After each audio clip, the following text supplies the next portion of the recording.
스티븐슨 소설에 보면 지킬 박사와 하이드라는 책이 있습니다.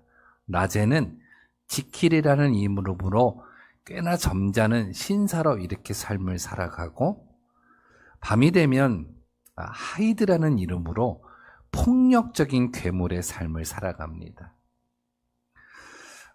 이 사람의 진짜 모습은 누구일까? 라는 질문을 가져볼 때 지킬일까? 하이드일까? 우리는 이렇게 물어보게 됩니다. 그러나 사실은요, 둘 다입니다. 그런데 여러분, 우리가 조심해야 될 것은 두 얼굴로 사는 인생이 아니라 두 마음으로 사는 신앙입니다. 주일에는 믿음이라 말하고 하나님 앞에 서 있는 것 같은데, 월요일이 시작되면 현실이 무겁게, 그리고 현실이 크게 다가옵니다. 하나님도 세상도 함께 갔으면 좋겠다라는 그런 마음이 자꾸 내 안에 들어옵니다.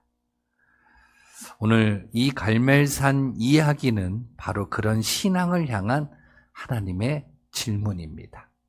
어느 때까지 머뭇하려느냐? 본문 갈멜산 현장에서 던져진 이 질문이 오늘 믿음으로 살아가는 저와 여러분에게 임하는 질문이기를 간절히 소망합니다. 오늘 본문의 때는 9세기 북이스라엘에 대한 이야기입니다. 당시 왕은 아합이고 왕후는 이세벨입니다. 이 이세벨은 이웃나라 시돈의 공주로서 두 나라 간의 정략 결혼을 이제 한 겁니다. 두 나라의, 한 나라의 왕자와 한 나라의 공주가 결혼을 하면 두 나라가 이제는 전쟁을 하지 않을 거 아닙니까? 그래서 이렇게 정략적으로 결혼을 하게 된 겁니다.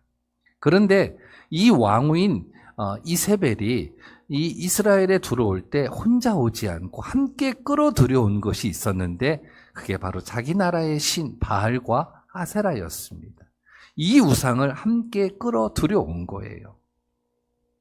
뿐만 아니라 왕후가 된 후 그 권력을 이용하여 하나님의 선지자들을 죽이고 바알과 아세라 선지자들을 국가적으로 후원하기 시작을 하는 겁니다. 나라의 근간이 완전히 흔들려 버리는 거예요. 나라가 추구하였던 신앙의 가치, 바라보았던 시선들이 다 파괴되어 버린 거예요.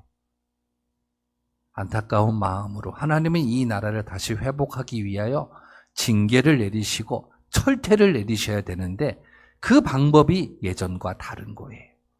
이웃 나라를 통하여 이 백성들을 멸망시키고 고통의 한 자리로 몰아내어서 깨닫게 하시는 것이 하나님의 방법이었는데, 이번 방법은요, 하늘의 문을 닫아버리신 거예요. 즉 하늘에서 비를 내리지 않은 거예요. 무려 3년 6개월 동안 비가 내리지 않은 거예요. 여러분, 이 바알과 아세라가 가지고 있는 그 신의 이름이 있습니다. 이게 바알 신이 주는 의미가 뭐냐면 농사의 신, 풍요의 신, 비와 번개를 다스리는 신, 이렇게 되어 있습니다. 하나님이 하늘을 막으셨어요. 비를 내리지 않으셨단 말이에요. 그때 바알의 신의 이름은 비를 주고 풍요를 주고 농사를 풍년하게 만드는 신이었단 말이에요. 다시 말하면 하나님이 비를 막으셨다라는 것은 단순한 가뭄, 자연재해가 아니라 너희가 바라보고 너희가 의지하고 너희가 소망하고 너희가 따르는 그 바알에게 가서 빌어봐라, 이거예요. 과연 그 바알이 너희에게 비를 주고 풍요를 주고 너희의 삶의 만족을 주는지 해봐라, 이거예요. 단순히 비를 멈춰서 이들에게 가뭄을 주어서 흉년을 주어서 먹을 것이 없게 하여 고통을 주는 게 아니라 당시에 이들이 믿고 따랐던 그 바알의 신, 우상에 대해서 하나님은요, 폭로하고 있는 재앙이었던 거예요. 한번 해봐라, 이거예요. 그때 엘리야가 이제 아합을 만나게 되고 대결 구도가 형성이 됩니다. 그래서 장소는 갈멜산. 당시의 갈멜산은요, 바알 제단이 즐비하던 곳이었어요. 어찌 보면 바알의 홈그라운드였단 말이에요. 근데 거기에서 엘리야는 자신 있는 그 자리에서 대결해보자. 이렇게 하고 신의 대결이 시작이 됩니다. 아합은요, 자신이 있었나 봐요. 그래서 바알의 선지자 450명, 그리고 아세라 선지자 400명을 모으라 하고, 이런 대결 구도가 소리 소문 나다 보니까 많은 백성들이 그걸 구경하기 위하여 모인 거예요. 그래서 그 자리에 모인 무리는 딱 세 부류로 구분할 수가 있어요. 첫째는 엘리야, 둘째는 바알의 선지자 450명과 아세라 선지자 400명, 합이 850명, 그리고 이것을 구경하기 위하여 모인 백성들. 이렇게 세 부류가 그 갈멜산의 현장에 있는 거예요. 엘리야가 그 백성들을 향하여 외칩니다. 뭐라고 외치냐? 오늘 21절에 보면 엘리야가 이르되 너희가 어느 때까지 둘 사이에서 머뭇하려느냐? 너희들이 보고 만일 하나님이면, 여호와가 하나님이면 하나님을 따르고, 바알이 만일 하나님이면 이제 바알을 따르라. 이렇게 담대하게 외쳐요. 이제 신들의 전쟁이 시작이 됩니다. 먼저 바알의 선지자들이 막 기도하기 시작을 해요. 부르짖어 기도합니다. 아침부터 정오까지 기도합니다. 그래도 반응이 없어요. 춤추고 소리 지르고, 그리고 안 되니 자기들의 몸을 막 자해하면서 피를 내면서 막 계속 기도를 합니다. 그런데 아무 응답이 없어요. 왜요? 없으니까요. 왜 이들의 기도에 반응이 없냐? 없으니까요. 3번에는 아멘을 해야 돼요. 왜 이들에게 반응이 없어요? 없으니까요. 할렐루야. 우상은요, 없는 거예요. 없는데 마치 있는 것처럼 내게 다가와요. 없는데 있는 것처럼 내게 다가와서 내 마음을 채워요. 그게 우상의 실체예요. 가만 우상을 이렇게 보면요, 우상은 더 하게 만들어요. 더 바쳐라, 더 노력해라, 더 증명해라, 더 수고해라, 더 희생해라, 막 이렇게 우상은 요구들을 해요. 그러나 우상은요, 이렇게 사람을 자꾸 소모시킨단 말이에요. 그런데 우상은요, 한마디로 허상과 같은 존재예요.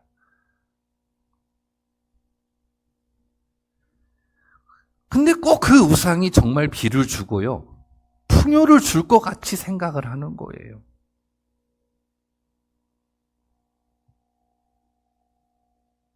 이를 지켜본 엘리야가 가만히 이렇게 보고 있는 거죠. 바알의 막 선지자들이 막 기도하고 부르짖고 막 춤추고 막 꽹과리치고 막 자기들의 선지자들의 몸을 자해하고 막 이래도 아무런 변화가 없는 거예요. 이걸 이렇게 지켜보고 있던 엘리야가 그들을 조롱합니다. 오늘 27절에 보면 엘리야가 그들을 조롱하여 더 큰 소리로 불러봐라 막 이러면서 비아냥거리는 거예요. 근데 여러분, 오해하지 않아야 돼요. 엘리야가 성격이 나빠서 막 비웃는 게 아니에요. 백성들 앞에서 그들의 우상을, 실체를 막 폭로하고 있는 거예요. 계속 해봐라, 계속 해봐라 막 이러면서 비아냥이 아니라 우상의 실체를 막 폭로하는 거예요. 너희들이 의지하는 그 신, 너희들이 정말 따랐던 그 신, 이거 없으면 못 살겠다라고 말한 그 신, 한번 계속 불러봐라 이거예요. 이제 아무런 반응이 없자 엘리야가 이제 나섭니다. 그게 오늘 본문이에요. 근데 오늘 이 본문에서 엘리야가 나서서 가장 먼저 한 엘리야의 순서가 있어요. 이 순서가 사실은 복음이에요. 오늘 엘리야가 무엇을 가장 먼저 했냐? 30절에 보면 무너진 여호와의 제단을 수축하되라고 써 있어요. 가장 먼저 엘리야가 행한 것은 여호와의 제단을 쌓았어요. 여러분, 하나님은요, 우리와의 관계를 중요시 여기시는 분이에요. 이 관계를 다른 말로 생명이라고 한단 말이에요. 그런데 우리는요, 이거보다 때로는 또 더 다른 것을 먼저 구할 때가 있어요. 하나님 저에게 능력을 주옵소서. 하나님 저에게 기적을 내려주시옵소서. 하나님 안 되는 거 되게 하시는 분인 거 내가 알고 있으니 오늘 나의 자리에 돈벼락을 내려주옵소서. 아멘을 왜 안 해요?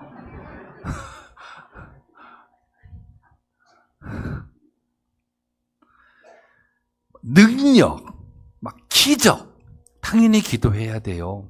저도 늘 기도해. 하나님 제가 말씀을 전할 때 능력을 주시옵소서.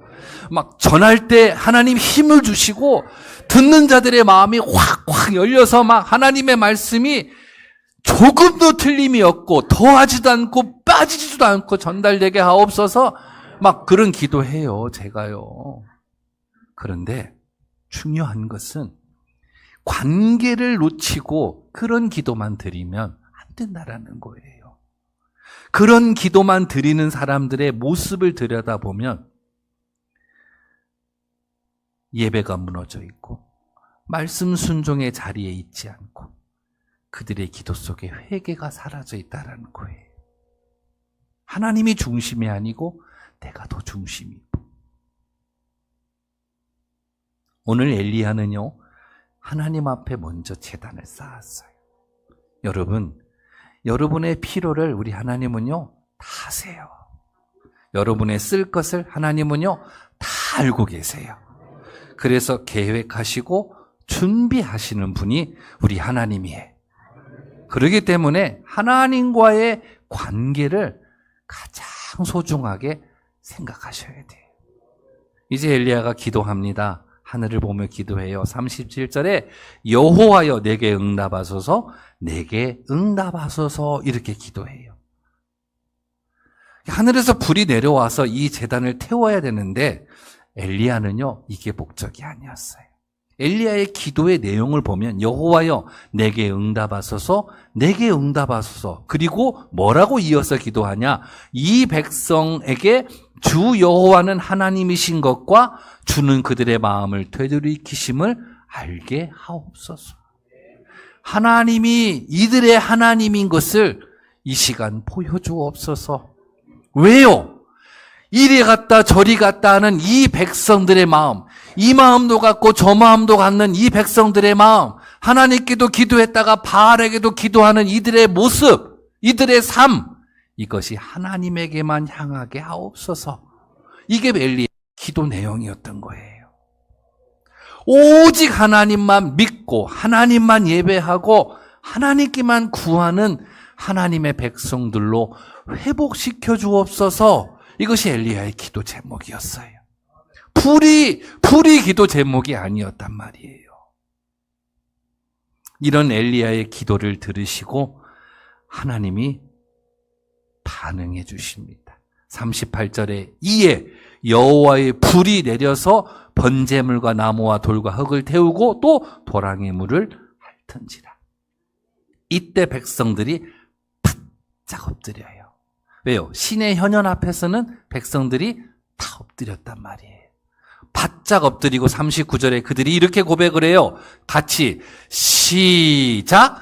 모든 백성이 보고 엎드려 말하되 여호와 그는 하나님이시로다. 여호와 그는 하나님시로다. 할렐루야. 엘리야의 기도가 응답을 받은 거예요. 불이 내려온 것이 응답을 받은 게 아니라 백성들의 마음에 하나님이 하나님이심을 고백하게 된 거. 이게 엘리야의 기도 응답이었어요. 그래서 백성들은 머뭇머뭇거렸던 것이 끝났어요. 이 마음 저 마음 품었던 것을 다 버렸어요. 이것이 갈멜산의 결론입니다. 오늘 이 이야기를 이제 우리에게 좀 가져와 보자고요. 오늘 우리가 믿음으로 살아가는 우리의 삶에 바알은 없는지. 이스라엘 백성들도 신앙생활 했어요. 예배생활 했어요.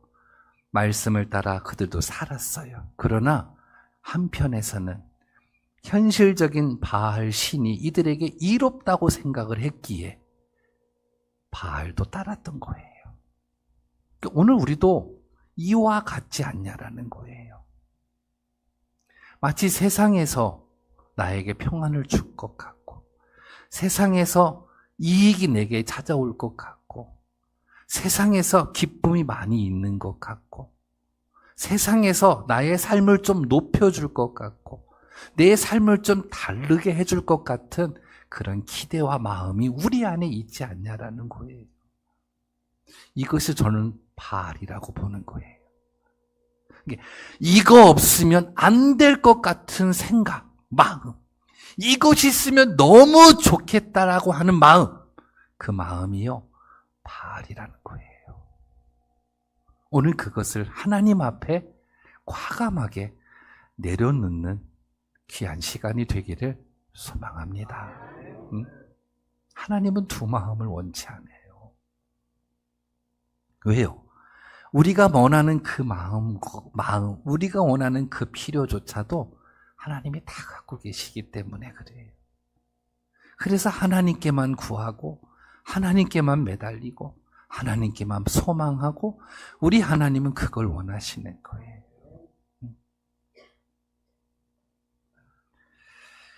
지금으로 말하면 누가 바알을 따르겠냐, 이렇게 말할 수도 있어요. 당시에 농사의 신이었기에. 그러나 먹고 사는 문제와 직접 연관성이 있다라는 이 측면에서 볼 때 이 바알을 우리가 무시할 수가 없어요. 우리가 지금 도시에 살고 있으니까요, 농사를 짓지는 않잖아요. 시골에서의 이 농협의 영향력은요, 대단합니다. 농협이 주는 정보, 또 생활 속에서 이어지는 그 관계는요, 우리가 생각하는 것보다 더 실로 엄청납니다. 예를 들어서 사과 농사를 할 때 금년에서 농협에서 그래요. 금년에는 이 농약을 치셔야 됩니다 라고 정보를 줘요. 그런데 그 정보를 듣고 그 농약을 치면요, 사과 농사가 잘 돼요. 그런데 그 농약을 안 치잖아요. 사과 농사가 망해요. 이게 실제 있었던 일이에요. 이 농협의 정보를, 농협으로부터 이어져 오는 그 삶에서 먹고 사는 문제에서 이 밀접한 이 관계를 우리가 어떻게 해결하냐라는 거예요. 오늘 내가 믿음을 가지고 세상을 살아가지만 세상 깊은 곳에서 세상과 연결되어 있고 관계되어 있는 나의 삶 속에서 오직 하나님을 바라보고 오직 하나님만을 의지하며 하나님께 구할 수 있겠냐라는 또 다른 질문을 우리가 해보는 거예요. 너무 어렵다라는 거예요, 솔직히.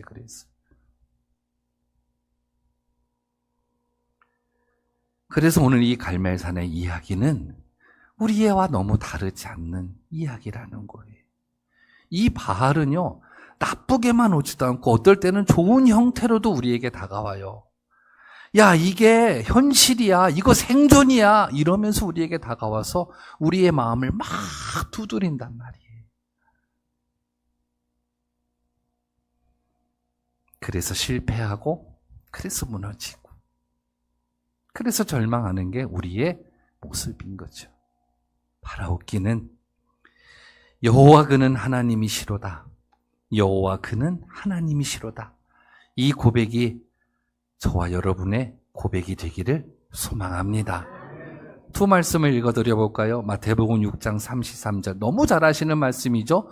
시작! 그런즉 너희는 먼저 그의 나라와 그의 의를 구하라. 그리하면 이 모든 것을 너희에게 더하시리라. 저는 여기서 이 모든 것을 저는 이렇게 해석해요. 나의 필요. 나의 필요를 더하여 주신다라고 약속하신 말씀입니다. 야고보서 1장 17절 한번 같이 또 읽어보겠습니다. 그 다음 말씀 시작. 온갖 좋은 은사와 온전한 선물이 다 위로부터 빛들의 아버지께로 내려오나니 그는 변함도 없으시고 회전하는 그림자도 없으시느니라. 우리의 모든 필요가 하늘에 다 있다라는 거예요. 하늘에서부터 내려오게 돼 있다라는 거예요. 그러기에 오늘 여러분들이 여호와 그는 하나님이시로다. 여호와 그는 하나님이시로다. 이 고백을 드릴 수 있기를 소망합니다. 이제 결론으로 갑니다. 오늘 하나님이 우리에게 묻는 질문은요, 복잡하지 않습니다. 21절에 여호와가 만일 하나님이면 그를 따르고 바알이 만일 하나님이면 그를 따를지니라. 여러분, 이 말은요, 잔인한 선택을 강요하는 말이 아니라 살아나는 길을 열어주는 말이에요. 그러기에 오늘 우리가 선택해야 할 것은 완벽한 믿음이 아니라 분명한 방향인 거예요. 믿음은요, 바라보는 것이잖아요. 히브리서 12장 2절에 믿음에 온전케 하신 예수를 바라보라 이렇게 설명한단 말이에요. 이게 우리가 하나님이 우리에게 원하시는 것은 막 완벽한 막 100%의 믿음을 바라는 게 아니라 방향이라는 거. 온전히 하나님을 바라보고 그 하나님을 향하여 내 마음을 드리라는 거예요. 이것을 다른 말로 신앙이라고 하는 거예요. 나는 여러분들이 신앙의 사람이 되기를 간절히 소망합니다. 광야에서 물이 없다고 원망할 때 하나님이 모세를 부르셔요. 저 반석을 치라. 반석을 쳤더니 물이 나왔어요. 그들의 원망, 그들의 불평이 사라졌어요. 오늘 갈멜산도 똑같아요. 백성들이 이 마음 저 마음 여기 보고 저기 보고 기웃거리고 있을 때 엘리야가 기도하여 그들의 현장에 불을 내리신 거예요. 그럴 때 이들의 백성의 마음이 여호와 하나님이 나의 하나님이다. 여호와가 나의 하나님이다 고백하고 이 마음의 정리가 확 돼버린 거예요. 오순절날 마가다락방 사도행전 2장에 보면 성령이 불같이 그들에게 임해요. 도망자, 배신자, 비겁한 자였던 제자들이 성령이 불같이 임하니 완전히 달라져 버리는 거예요. 그런데 이렇게 하나님이 현현하시고 내리시는 그 공통된 자리가 어떤 자리냐? 함께 모여 말씀 붙들고 기도하는 자리. 무너진 제단을 수축하여 하나님을 세워가며 예배하는 자리. 순종의 마음으로 서 있는 자리. 그 자리에 하나님이 임재하셨다라는 거죠. 나는 우리 교회가 그런 교회가 되기를 원합니다. 여러분들의 심령이 그런 마음이 되기를 간절히 소망합니다. 때로는요, 세상이 더 안전해 보일 수 있어요. 바알이 더 현실적일 수 있어요. 그러나 우리는 압니다. 비는 바알이 아니라 하나님에게 있다는 것을. 구원은 세상 구조가 아니라 예수 그리스도에게 있음을 우리는 알고 있는 거예요. 그래서 이 믿음 가지고 살아가는 거예요. 이 믿음 가지고 내 구주 대신 하나님을 예배하는 자리에 나오고, 이 믿음 가지고 내게 주신 말씀 붙들고 살아가고, 이 믿음 가지고 내 곤고한 자리에서 주여 외치며 기도하고 이렇게 살으라는 거예요. 나는 우리 반석의 모든 성도님들이 이렇게 살아가기를 소망합니다. 누군가가 내게 다가와서 세상을 다 준다 해도,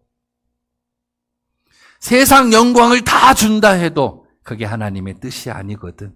사단아 물러가라. 물리쳤던 예수님처럼. 누군가가 여러분들에게 다가와서 여러분들의 필요를 달콤하게 준다 하여도 그 제안의 하나님의 뜻이 아니거든. 나는 예수 믿는 사람이야 라고 말하며 물리치는 여러분 되시기를 소망합니다. 갈멜산에서 불이 떨어졌을 때 백성들이 한 고백은 단순해요. 여호와 그는 하나님이시로다. 더 이상 그들은 머뭇거리지도 않고 절뚝거리지도 않았어요. 양다리를 걸치지도 않았어요. 왜요? 하나님의 신실하심을 보았기 때문에. 비를 닫으시는 분도 하나님이셨고, 불을 내리시는 분도 하나님이셨고, 비를 내려주시는 분도 하나님이셨어요. 우리의 생사화복을 붙잡고 계시는 분이 하나님이세요.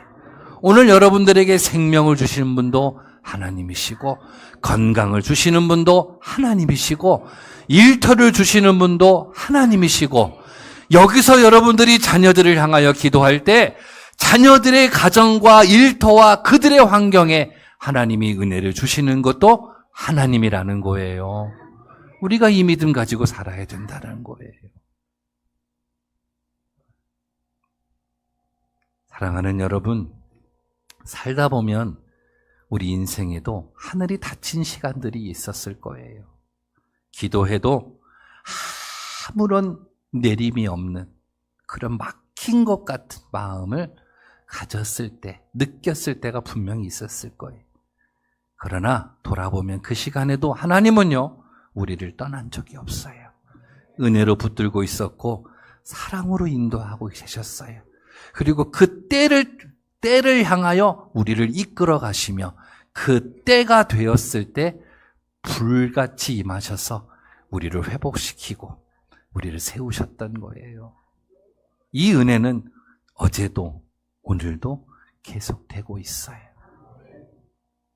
그러기에 우리는 어느 때까지 머뭇하려느냐? 이 질문 앞에 여호와 하나님이면 나는 그를 따르리니다. 구주 예수 의지함이 내게 심히 기쁜 일이다.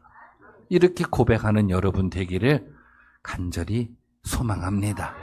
내가 주 안에 있음으로 평안을 누리고 내가 주님을 따라감으로 승리를 노래할 수 있고 원치 않는 슬픔이 내게 다가오고 근심 걱정이 내게 몰아쳐도 기도가 되고 찬송이 되어 나는 반드시 이기리로다.